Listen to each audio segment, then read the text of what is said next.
Government exams కోసం తక్కువ ఖర్చులోనే maths, aptitude, reasoning వంటి కోర్సులు నేర్చుకోవడానికి ఇప్పుడే కాల్ చేయండి. నమస్తే, వెల్కమ్ టు సుమన్ టీవీ. నేను మీ విష్ణు. ప్రస్తుతంతో పాటు certified financial planner Ram Prasad గారు ఉన్నారు. వారితో మాట్లాడదాం. సార్ నమస్తే. సార్ నమస్తే అండి విష్ణు గారు. రామ్ ప్రసాద్ గారు, లాస్ట్ 6 months నుంచి మార్కెట్ చాలా వాలటాలిటీలో ఉంది.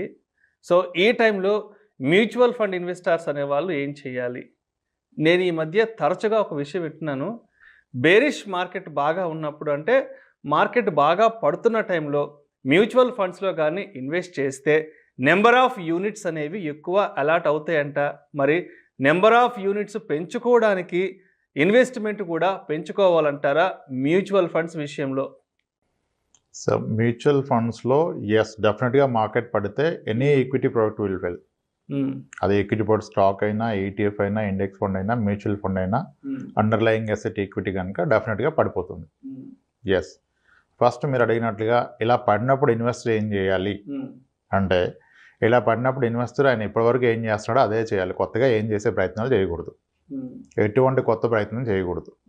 అయితే ఇక్కడ అందరూ గట్టిగా మిస్లీడ్ అవుతుంది ఏంటంటే, మార్కెట్ పడ్డ ప్రతిసారి మీరు ఎక్కువగా కొనుక్కోండి, ఎక్కువ అమౌంట్ ఇన్వెస్ట్ చేయండి, లోలో వచ్చేస్తుందని చెప్తున్నారు, డిస్కౌంట్లో వస్తుందని చెప్తున్నారు. అది ఫాలో అవుతున్నారు. కానీ లోలో వస్తుంది, మార్కెట్ పడింది, కానీ ఇక్కడతో పడటం ఆగిపోయిందని ఎవరికి తెలియదు కదా. ఇప్పుడు ఒక 10 లక్షలు తీసుకొచ్చి పెట్టాను, తగ్గింది కదా, ఇది రైట్ టైం అని. మళ్ళా పడితే మళ్ళీ నేను ఇంకో 10 లక్షలు తేగలనా? లేదు, తేలేను. సో మార్కెట్ పడుతుందనేది నిజం, కానీ ఇక్కడతో పడటం ఆగిపోయిందా? ఇక్కడితో పడటం ఆగిపోయిందని క్లియర్గా తెలిస్తే మీరు ఇక్కడ పెట్టేసుకోవచ్చు. సో అది మనకు తెలియదు. ఫస్ట్ పాయింట్ నెంబర్ 1, మనకు తెలియదు మార్కెట్ ఇది లోనా, ఇంకా ఫర్దర్ లో వెళ్తుందా. ఇంకా ఫర్దర్ లో వెళ్తే ఇప్పుడు పెట్టడం తప్పు.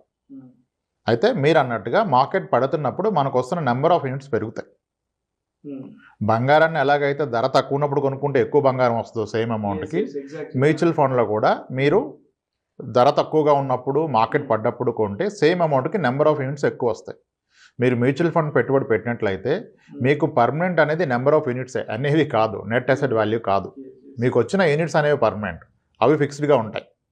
10 తులాలు బంగారం కొంటే బంగారం 10 తులాలే ఉంటుంది, బంగారం రేటు పైకి కిందకి అవుతుంది. సిమిలర్లీ మ్యూచువల్ ఫండ్లో మీరు కొన్న యూనిట్స్ సేమ్ ఉంటాయి, వాటి యొక్క unit rate up and down అవుతుంది.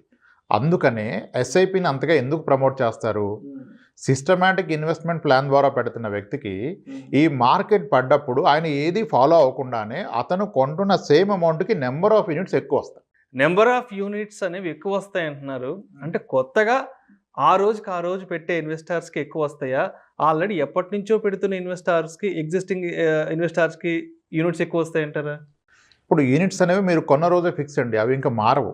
ఓకే, మీరు 10 తులాలు బంగారం కొంటే బంగారం రేటు పెరిగినా తగ్గినా ఏమైనా మీది 10 తులాలు బంగారం ఎలా ఉంటుందో, మ్యూచువల్ ఫండ్లో మీరు ఒకసారి అంటూ కొంటే అది ఎస్ఐపి ద్వారా కానీ లంసం ద్వారా కానీ మీకు వచ్చింది 100 యూనిట్స్.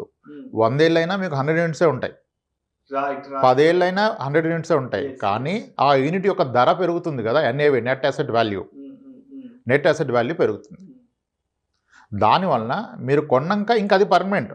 వాట్ ఎవర్ రేటు పెరగటం తగ్గటం అనేది దానివలన మీకు వచ్చే లాస్ అనేది అది పేపర్ లాసే. యాక్చువల్ లాస్ ఎక్కడిది?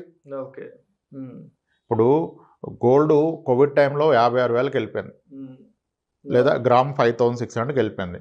పొలమని కొనేసాం, తర్వాత అది మళ్ళీ 4,400 కూడా వచ్చింది. అంటే క్రమంలో 30% లాస్ వచ్చింది. మరి అప్పుడు గోల్డ్ కొన్న ఎవరైనా లాస్ వచ్చిందన్నారా?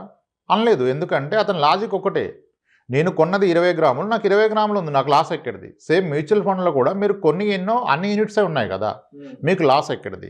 ఈ తక్కువ రేటు ఉన్నప్పుడు అమ్ముకుంటే లాస్. సో ఇప్పుడు చేయకూడని పని అమ్మటం, చేయాల్సిన పని ఏంటి? ఏమీ చేయకుండా ఉంటాం. సో సంహౌ ఇప్పుడు యావరేజ్ చేయాలనే పదం నాకు అంతగా కరెక్ట్ అనిపించదు ఈక్విటీ మార్కెట్ విషయంలో. ఇప్పుడు ఇండెక్స్లు, ఈటీఎఫ్లు, small case baskets, number of blue chip stocks అన్నీ పడిపోయాయి కాబట్టి యావరేజ్ చేసుకోండి అని చెప్తున్నారు. అసలు యావరేజ్ చేయాలంటే ఏం కావాలి? ఫస్ట్ మనకి పైసలు కావాలి. మార్కెట్ పడిందని నాకు పైసలు ఎక్కడి నుంచి వస్తాయి? నా employer every month 1 lakh salary ఇచ్చేవాడు ఈరోజు మార్కెట్ పడింది కదా 2 lakhs తీసుకొని ఇస్తాడా? ఇవ్వడు. సో కాబట్టి ఒకవేళ ఈ లాజిక్ నమ్మి యావరేజ్ చేయాలి, ఎడిషనల్ ఇన్వెస్ట్ చేయాలంటే ఇన్వెస్టర్ ఏం చేస్తాడు? అప్పు చేస్తాడు. అప్పు చేసి ఇన్వెస్ట్మెంట్ పెట్టద్దు కదా, అప్పు చేసి ఇన్వెస్ట్మెంట్ పెట్టకూడదు కదా. సో కాబట్టి యావరేజింగ్ అనేది తప్పు. మార్కెట్ హైలో ఉంది, లోలో ఉన్నది అనే పదం కూడా తప్పే. అందుకే ఫస్ట్ మనకు ఒక స్టాండర్డ్ కోట్ ఉంది, time spend in the market can only give us return, timing the market can never give us return. మీరు లోలో ఉంది హైలో ఉందని మాట్లాడటం మొదలు పెడితే nothing but your timing the market. మార్కెట్ని టైమింగ్ చేయటం అనేది అది పాసిబుల్ కాదు. ఇప్పుడు 15 రోజుల క్రితం కనుక మార్కెట్ పడిందని యావరేజ్ చేసుకుని ఉంటే ఇప్పుడు ఆయన పరిస్థితి ఏంటి? మళ్ళీ పడింది కదా, ఇప్పుడు మళ్ళీ యావరేజ్ చేయడం డబ్బులు ఎక్కడి నుంచి వస్తాయి ఆయనకి? సో అందుకనే మొదటి నుంచి మన ప్రతి వీడియోలో నేను చెప్తుంది ఒకటే విషయం, మీ ఆబ్జెక్టివ్ ఆఫ్ ఇన్వెస్ట్మెంట్ ఏంటి, మీరు ఎందుకు పెడుతున్నారు? జూన్లో స్కూల్ ఫీజు కట్టే వ్యక్తి ఆ డబ్బులు కనుక పిల్లల స్కూల్ ఫీజు జూన్ జూలైలో కట్టాల్సిన వ్యక్తి ఈరోజు మార్కెట్లో పెడితే పరిస్థితి ఏంటి? మ్యూచువల్ ఫండ్లో పెడితే పరిస్థితి ఏంటి? కట్టలేడు. కానీ ఇప్పుడు పిల్లోడు వచ్చి 8th క్లాస్ చదువుతున్నాడు, అతని గ్రాడ్యుయేషన్కి 2028లో కట్టాలి ఫీజు, ఆయనకి ఇబ్బంది లేదు కదా. ఆయన 10 లక్షలు పెట్టాడు మ్యూచువల్ ఫండ్ స్టాక్స్, అది 7 లక్షలు అయిపోయింది. ప్రాబ్లం ఏంటి? 2028 నాటికైతే మార్కెట్ పైకి వస్తుంది, తప్పకుండా వస్తుంది. సో అతనికి ప్రాబ్లం లేదు. ఇప్పుడు ఆబ్జెక్టివ్ ఆఫ్ ఇన్వెస్ట్మెంట్ క్లియర్ ఉంటే మీరు మార్కెట్లో ఏం చేయాలో తెలుస్తుంది. కానీ మనకి 80% ఆఫ్ ద ఇన్వెస్టర్స్ ఏంటి, objective is very simple, money make చేయాలి, లాభాలు రావాలనే పెడుతున్నారు. లాభాలు రావాలనేది ఆబ్జెక్టివ్ కాకూడదు. మీ ఏ అవసరానికి మీరు డబ్బు కూడబెడుతున్నారు, అది ఎప్పుడు ఉందనే దాన్ని బట్టి మీకు ఫండ్స్. ఇప్పుడు మ్యూచువల్ ఫండ్స్ అంటే అందరం ఈక్విటీ మ్యూచువల్ ఫండ్స్ మాడుతున్నాం. మ్యూచువల్ ఫండ్స్లో పలు రకాలైన ఫండ్స్ ఉన్నాయి, over night funds, liquid funds, short duration funds. Over night fund అంటే ఏంటండి? ఓవర్ నైట్కి ఇన్వెస్ట్మెంట్ చేయొచ్చు మ్యూచువల్ ఫండ్లో. లిక్విడ్ ఫండ్ 1 వీక్కి, 1 డేకి, 1 మంత్కి liquid funds are ideal. Okay, ఇంత కాంప్లికేషన్ ఎందుకంటే మీకు 3 మంత్స్కి 4 మంత్స్కి అయితే ఫిక్స్డ్ డిపాజిట్ ఐడియల్ అండి.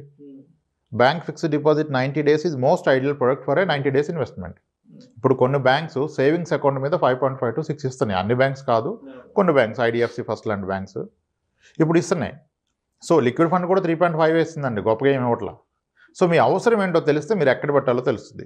ఇప్పుడు జూలైలో జూన్లో ఫీజు కట్టాల్సిన వ్యక్తి ఎక్కడ పెట్టాలి మనీని? ఖచ్చితంగా బ్యాంక్లోనే పెట్టాలి. అత్యాసకెళ్ళి మార్కెట్ బాగా పెరుగుతుంది, ఈ స్టాక్ కొంటే డబుల్ అవుతుంది అంటే అది రివర్స్ కూడా అవుతుంది. అప్పుడు స్కూల్ ఫీజు కట్టలేరు కదా. నేను ఇప్పుడు మా అబ్బాయి స్కూల్కి వెళ్తున్నాడు, నేను కాలేజ్ ఫీజు కట్టడానికి డబ్బులు దాస్తున్నాను, 6 ఏళ్ళు 8 ఏళ్ళు టైం ఉందంటే మీరు ఎక్కడైనా పెట్టచ్చు. ఎస్, అంతేగాని మార్కెట్ పెరుగుతుంది నేను పెడితే వచ్చేస్తుంది. ఎస్, మ్యూచువల్ ఫండ్స్ కానీ స్టాక్ మార్కెట్స్ కానీ వితిన్ క్వార్టర్లో 30% పెరిగిన ఉన్నాయి, ఆ దాఖలాలు ఉన్నాయి. వితిన్ క్వార్టర్లో 30% పెరిగాయి. అన్ని స్కీమ్స్ 10 years ఓల్డ్ ఉన్న స్కీమ్స్ అన్ని బెస్ట్ క్వార్టర్ పర్ఫార్మెన్స్ చూస్తే మీరు మనీ కంట్రోల్కి వెళ్ళి వితిన్ క్వార్టర్లో 30% పెరిగాయి. సిమిలర్లీ వర్స్ట్ క్వార్టర్ చూస్తే వితిన్ క్వార్టర్లో 30% పడిపోయింది. మరి 3 నెలల్లో నాకు అవసరం ఉంటే నేను పెడితే 30% పడే అవకాశం కూడా ఉంది కదా.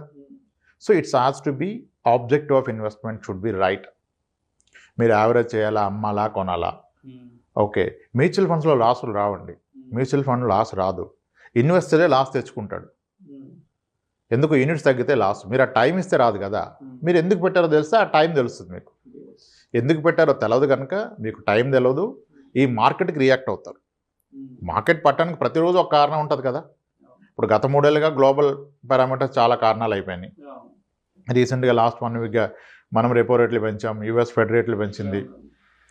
సో డాలర్ అంతా వెనక్కి వెళ్ళిపోతుంది, ఫారిన్ ఇన్వెస్టర్స్ అంతా అక్కడ ఫెడ్ రేట్లు పెరిగాయి కనుక హ్యాపీగా ఇక్కడ డబ్బులు తీసేస్తున్నారు. ఇది 6 నెలలుగా జరుగుతుంది, ఈ మధ్య కాస్త ఎక్కువగా జరుగుతుంది. అందుకని మార్కెట్ ఫాల్ కాస్త పెరిగింది. ఇది ఎప్పుడు రివర్స్ అవుతుందో మనకు తెలియదు. ఏ క్షణమైనా ఇది రివర్స్ అవ్వచ్చు, ఇంకా వర్స్ట్ అవ్వచ్చు. కానీ ఒక 6 ఏళ్ళు 8 ఏళ్ళు ఉంటానంటే ఇబ్బందే లేదు. 6 నెలలకు పైసలు కావాలంటే ఈ రోజే మొత్తం తీసేసుకొని వెళ్ళిపోవాలి. ఎందుకంటే 6 నెలల పరిస్థితి ఏమిటో తెలియదు మనకి. యావరేజింగ్ అనేది రాంగ్ కాన్సెప్ట్. మీకు ఎందుకు పెడుతున్నారు, మీకు ఎంత కావాలి, ఎప్పుడు కావాలి, దాన్ని బట్టి దానికి ఏ ఫండ్ అనేది. ఓకే, ఈక్విటీ అంటే ఎస్ రిస్క్. మ్యూచువల్ ఫండ్స్ అంటే mutual funds are not only equity mutual funds, there are debt mutual funds. డెట్లో పలు రకాలు, ఓవర్ నైట్ ఉంది, లిక్విడ్ ఉంది, షార్ట్ డ్యూరేషన్ ఉంది, క్రెడిట్ రిస్క్ ఫండ్ ఉంది, కొన్ని థిమాటిక్ ఫండ్స్ ఉన్నాయి, డివిడెంట్ ఈల్డ్ ఫండ్స్ ఉన్నాయి. అందరం ఎంతో తల బాదుకొని ఏ స్టాక్స్ మంచి డివిడెంట్ ఇస్తాయని చేస్తున్నాం కదా, అవన్నీ కలిపి ఫామ్ చేసిందే డివిడెంట్ ఈల్డ్ ఫండ్. హ్యాపీగా బెస్ట్ డివిడెంట్ ఈల్డ్లో పెట్టేస్తారు, మీకు డివిడెంట్స్ వచ్చేస్తాయి టైమ్లీ. షరియా ఫండ్స్ అన్నాం, రిలీజియస్ ఇన్వెస్టర్స్కి షరియా ఫండ్స్ అన్నాం, thematic funds, international funds, country specific funds, Taiwan fund, China fund, ఇన్ని ఉన్నాయి. మీ ఆబ్జెక్టివ్ తెలిస్తే ఏది పట్టాలో తెలిస్తే అప్పుడు ఈ మిమ్మల్ని వరీలోకి తీసుకెళ్ళదు. అలా ప్లాన్ చేసుకోవాలండి. మొత్తంగా మరి ఇప్పుడున్న ఈ మార్కెట్ కండిషన్స్లో కొత్తగా ఇన్వెస్ట్మెంట్ పెడదాం అనుకునే వాళ్ళకి, అదేవిధంగా ఆల్రెడీ ఎగ్జిస్టింగ్ ఇన్వెస్టర్స్కి మరి మీరు ఎటువంటి సూచనలు, సలహాలు తెలియజేస్తారు? ఎగ్జిస్టింగ్ ఇన్వెస్టర్స్ ఎందుకు పెట్టారో మీరు దానికోసమే పెట్టండి. మార్కెట్ పడిందని, పెరిగిందని మీరు ఎటువంటి రియాక్షన్ వద్దు. కొత్తగా వచ్చే వాళ్ళు ఎందుకు వస్తున్నారో తెలుసుకోండి ఫస్ట్. మీరు అందరికీ వచ్చాయని మనకు వస్తాయి అనుకోవద్దు.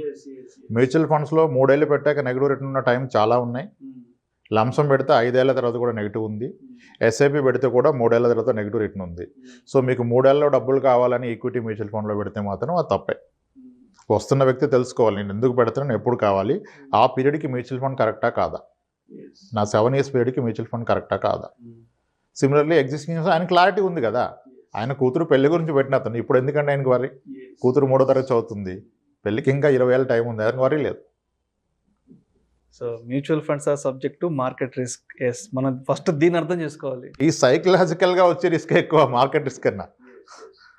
మార్కెట్ రిస్క్ మీ డబ్బులు తినేదు, మీరు సైకలాజికల్గా మీరు ఎప్పుడైతే రిస్క్ అని ఫీల్ అవుతారో మీ డబ్బులు పోతాయి. ఇప్పుడున్న లాస్ అంతా పేపర్ మీదే కదండి లాస్. మీకు తగ్గిందంటే ఎక్కడ తగ్గింది? మీరు అమ్ముకుంటే తగ్గింది, అమ్మకపోతే తగ్గింది ఏం లేదు, మీకు వచ్చిన యూనిట్స్ అలాగే ఉన్నాయి. అందుకనే మ్యూచువల్ ఫండ్స్ని ఎప్పుడు యూనిట్స్లో మెజర్ చేయండి, ఎన్ఏవిలో మెజర్ చేయదు. నాకు ఎన్ని యూనిట్స్ ఉన్నాయి, ఎన్ని యూనిట్స్ అక్కడ ఉన్నాయి, టార్గెట్ షుడ్ బి యూనిట్స్. ఇప్పుడు వెరీ ఓల్డెస్ట్ ఫండ్స్ ఇప్పుడు గత 6 ఏళ్ల క్రితం, ఇంచుమించుగా 6 నెలల క్రితం మనం మాట్లాడాం. నిప్పాన్ ఇండియా గ్రోత్ ఫండ్ వచ్చేసి 1995లో స్టార్ట్ అయింది, 2300కి వెళ్ళిపోయింది అనేవని. ఇప్పుడు 800కి వచ్చేసింది. ₹1,00,000 పెడితే 2 కోట్ల 20 లక్షలు, 2 కోట్ల 30 లక్షలు అన్నాం, ఇప్పుడు 1,80,00,000కి వచ్చింది. కానీ నిజంగా అప్పటి నుంచి పెట్టిన అతనికి అదేం లాస్ కాదుగా. ₹1,00,000 పెట్టి 2 కోట్లు అయిన వ్యక్తి 1,80,00,000 లాస్ లేదు. కానీ మొన్న ఆ మాటలు విని పెట్టి ఎవరైతే మొన్న ₹1,00,000 పెట్టి అది కిందికి వెళ్ళిపోయింది 80,000కి, అతనికి loss. So objective should be clear అండి. Right, thank you sir, thank you so much Ram Prasad garu. ఇప్పుడున్న ఈ వాలటాలిటీ మార్కెట్లో మ్యూచువల్ ఫండ్ ఇన్వెస్టర్స్ అనేవాళ్ళు ఎటువంటి జాగ్రత్తలు తీసుకోవాలి, ఎటువంటి విషయాల పట్ల అవగాహన పెంచుకోవాలి అనే అంశం గురించి ప్రేక్షకులకు మీ విశ్లేషణ ద్వారా చాలా చక్కగా వివరించారు. Thank you so much sir. Right అండి విష్ణు గారు, థ్యాంక్స్. ఇలాంటి మరిన్ని interesting videos and valuable information కోసం వెంటనే మా ఛానల్ను సబ్స్క్రైబ్ చేయండి, లైక్ చేయండి, షేర్ చేయండి. అదేవిధంగా మీ అభిప్రాయాలను వీడియోస్ కింద కామెంట్స్ రూపంలో మాకు తెలియజేయండి. This is Vishnu signing off.